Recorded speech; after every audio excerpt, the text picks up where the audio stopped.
धोत्री मुस्ती रोडवर डंपरने मोटारसायकलला जोरदार धडक दिल्याने 3 बिगारी कामगारांचा जागीच मृत्यू झाला आहे।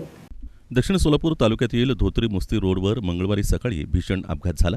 यात एका भरधाव डंपरनं मोटारसायकलीला जोरदार धडक दिल्यानं 3 बिगारी कामगारांचा जागीच मृत्यू झाला। मृतांमध्ये देविदास दुपारगडे वय वर्ष 40, नितीन वाघमारे वय वर्ष 35 आणि हनुमंत राठोड वय वर्ष 40 या तिघांचा समावेश आहे। तिघही मुस्ती गावचे रहिवासी होते। अपघातानंतर तिघांना सोलापुरातील सिव्हिल हॉस्पिटलमध्ये दाखल करण्यात आलं असून डॉक्टरांनी त्यांना मृत घोषित केलं। अपघातानंतर डंपर चालक घटनास्थळावरून फरार झाला असून पोलिसांनी तपास सुरू केला आहे। स्थानिक नागरिकांमध्ये संतापाची एकच लाट उसळली आहे। 9:30च्या दरम्यान मुस्तीहून दुसरीकडे कामाला जात असताना 3 बांधकाम कामगाराचा जागीच मृत्यू झालेला आहे। अज्ञात वाहनाने त्यांना मुस्ती आणि दुसरीच्या मध्ये तलाव आहे, त्या तलावाच्या जवळ अज्ञात वाहनाने ठोकर दिल्याने देविदास दुपारगुडे, नितीन वाघमारे व हनुमंतू पवार असे 3 व्यक्ती जाग्यावरच मृत्यू पावलेले आहेत।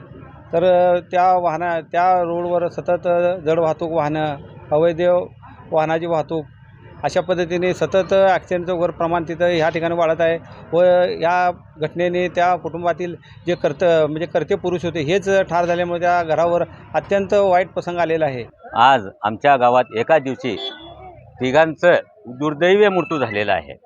म्हणजे जेणेकरून रोजीरोटीसाठी गाव सोडून परगावी जात होते आणि सकाळी मला वाटतं हे 8:30 ते 9च्या दरम्यान असा प्रकार घडला आणि ह्यांनी मुष्टीवरून धोत्रीला जात होते रोजीरोटीसाठी आणि सोलापूरवरून भरधाव वेगाने